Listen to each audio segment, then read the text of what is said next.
What's up guys? Welcome back to our channel. Ito po si Rodel Alvarez at gumagawa po ako ng mga samut-saring study tips and vlog tutorials. And for today's video, pag-uusapan po natin ngayon ang microphone na BOYA MM1.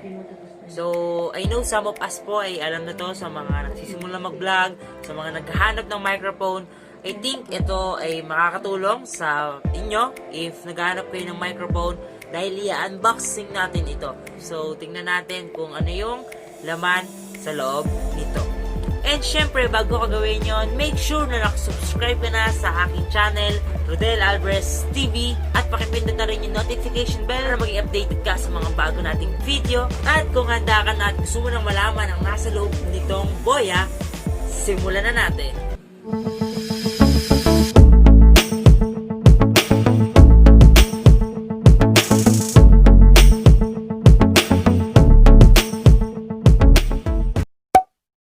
Here we go guys, sisimulan na natin ang pag-unboxing sa ating pong BOYA BY-MM1 Universal Cardioid Microphone. So guys, if mapapansin nyo naman, naka sa front mismo yung pinaka-microphone natin. Ito yung pinaka-in-expect natin na laman sa loob nito. Okay, basahin ko lang dito, sabi po dito, compatible with, okay, makikita natin dito is yung smartphone, tablet, laptop, and mga DSLR cameras. Now, what's on the other side? So, okay, nakikita din natin dito is yung BY-MM1 Universal Cardioid Microphone. So, on the other side is yung mga features niya. Okay guys, medyo mapapasin yung lukot na dumating. So, dumating po ito sa akin is naka-bubble wrap po siya. Naka-bubble wrap. Tinanggal ko lang po yung bubble wrap nito. Ay dito din sa other side, and yun, ito ulit yun. So yun, buksan na natin yung pinakalaman nito. Okay guys, as we open, okay, open na natin. Mapansin nyo, medyo may hipit. Okay guys, buksan ko na. Okay guys, nagulat ako sa nakita ko kaagad. So ito na agad yung parang dead cat or yung parang tagahigop ng mga noise environment kapag sa microphone. So ito yun guys. Okay. Wow. So yun guys, tinanggal ka na sa kahon. Lagyan muna natin dito.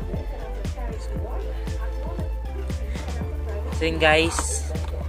So this will be the things na nakita natin after we open the box. So unahin muna natin to. So guys, mapapansin nyo, ito po yung yung dead cat. So boya, meron siya dito. So kung mapapansin nyo, meron din na boya dito. Talagang pinapaka nila yung brand nila na boya. So ano siya, medyo foamy na, medyo matigas na konti. So ito yun guys, color black. Alam ko natatanggal to, try nating tanggalin guys.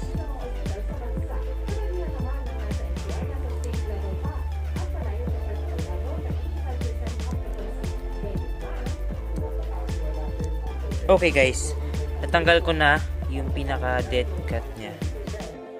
Hindi ko masyadong sure alam yung tawag dito, pero tanggal ko na, and napaka foamy niya pala. Sas malaki din pala siya. Mas malaki sa in-expect ko. Para talagang buhok. Okay, lagyan muna natin to dito. Okay. And syempre, ito talaga yung pinaka-binili ko. This is the microphone talaga. Malaki siya guys. Sa in-expect ko, mas malaki pala siya in person. Sa totoo. Okay. So guys, kung nagtatanong kayo, mamaya yung price sasabihin ko sa video. Magkano ko nabili siya ng sale sa 12.12 sa Shopee ko pala siya nabilin. Sorry, hindi po sa Lazada. Nagkamali ako, Shopee. Salamat Shopee. Sa Shopee ko pala siya nabili. So yun, lagay muna natin to dito. Okay, puntahan pa natin yung ibang mga nandito sa loob. So, kuhanin ko lang to. Okay. Muna natin to. Okay guys. Ay, lagay natin to dito. Okay. So, we open. Okay guys, ito yung bumungad sa atin. Okay, this would be the bag or yung parang pinakalagayan niya. So, malaki pala siya. Akala ko maliit kasi malaki naman talaga yung pinaka microphone. So, may parang leather siya eh. Parang leather yung ano. May boya din. Mapapansin nyo, may boya din siya. So, talagang mahal na mahal nila yung panghalan nito. Okay, mukhang matibay. Sasara ba? Sasara naman siya. Okay, lagay muna natin ito dito. Ito guys. Kita nyo? Okay guys. And let's go sa wire. So yung wire na to, okay, may nakalagay dito guys. May DSLR na camera. So yun, nakita nyo ba yun? May DSLR na camera. So mukhang pang dun talaga to. May microphone din. So ito yun guys. May parang ano siya, parang bulbul sa gitna. Ito ata yun sa DSLR cameras. Okay, lagay muna natin dito to. Unbox na natin. Okay, konti na lang. So, meron din dito pa. Okay, so guys, papansin nyo, mahaba siya. Mukhang ito yung sa smartphone, eh, no?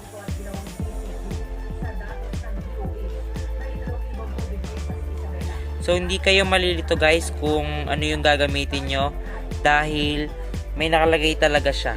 Sorry, medyo nagalaw ko ate camera. So hindi kayo malilito dahil may nakalagay na phone talaga siya. So, ito siguro yung pinakagagamitin natin dahil ako, phone lang yung ginagamit ko. Hindi ako naka DSLR camera. Soon, syempre, goal ko din yun na makagamit nun. So, medyo mahaba din siya. Mahaba din to guys. Tingnan nyo. Diba? Mahaba din. So yun, lagay muna natin to dito. And syempre, ito yung parang lagayan natin. Pinakalalagay sa mga tripod, ganun, or sa pinaka-camera din. So yun. Na-expect ko parang sobrang laki nito. So parang sa totoo, medyo parang maliit lang pala. Is parang ano lang, parang manipis lang siya. Ito yun guys. So ito na lahat yung na-unbox natin dito sa loob ng dito sa loob ng BOYA BY-MM1. Here again guys with the same video but different microphone. So I already set up na po the BOYA BY-MM1 wherein ito po yung quality na naririnig nyo ngayon, yung sound. So as we use this po, so siguro po mga around ganito po yung layo ng microphone sa cellphone sa akin, sa habang nagsasalita ako ngayon. So kayo na po ang humisga, kayo na po magbigay ng review, ng comments. So I'm expecting po na mag-comment talaga po tayo dito sa video na to for any dahil kayo po rin po yung nakakapakinig, hindi ko pa napapakinig to. So malalaman ko sa review nyo if authentic ba talaga. So I believe naman na authentic yung nabili natin dahil hindi ko lang pala nasabi sa inyo na meron siyang manual wherein parang ito yung warranty ganun. So andun yung mga ilang guidelines or steps para nga i-set up yun. Hindi ko lang hindi ko lang nakuha dun sa box kanina. So meron po siyang kasama na ganun. So legit. And yun guys, kung nag-iisip kayo and nagde-decide na mag-avail po ng ganitong microphone, talagang if may budget naman kayo, go with it lang. Kasi po, nakuha ko lang po ito sa Shopee with a price of 400 pesos guys. So siguro yung mga range price po nito is around 500 to 600, 650 ganun. So medyo mura ko na talaga nabili to. Kaya if di ba, kung maganda na may microphone, di ba, okay na talaga sa akin. So okay na ako sa price na yun, na sobrang mura na talaga naman para sa akin sa 400 na price for using this microphone kasi pwede nyo siyang magamit sa DSLR, sa microphone, sa cellphone, or sa mga laptop. So, marami siyang function. And, syempre guys, dahil bumili ako ng ganitong microphone, syempre expect nyo po na magkikreate ako ng mga mararami pang videos about creating contents, about vlog tutorial, and study tips. That's why po, if hindi ka pa nakasubscribe guys, don't hesitate po na pindutin na yung subscribe button at syempre pakipindot na rin po yung notification bell para maging updated po kayo sa mga bago kong video, especially right now ngayon ay gagawa po ako ng mga mararami pang video para matest din tong microphone. And syempre, pakipindot na rin yung like button, pakismash na din yan if nagustuhan mo yung pag-unbox natin sa video na to. And yun lang naman, maraming salamat sa panonood muli mga kainyo. See you and God bless.